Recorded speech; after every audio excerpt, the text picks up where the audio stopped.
You are looking at Julian's pronunciation guide, where we look at how to pronounce better some of the most mispronounced words in the world, like this other curious word. But how do you say what you're looking for today? How do you pronounce this word? That's an exclamation, meaning yes, it's also in upper class, an upper class person in informal British, a bit of a slang term.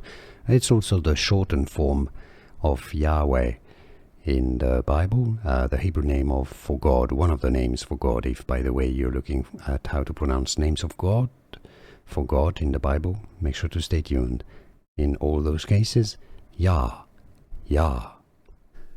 Here are more videos on how to pronounce more confusing words and names too many mispronounced. Like this video if you found it useful. I appreciate your support. I'll see you soon and thanks for watching.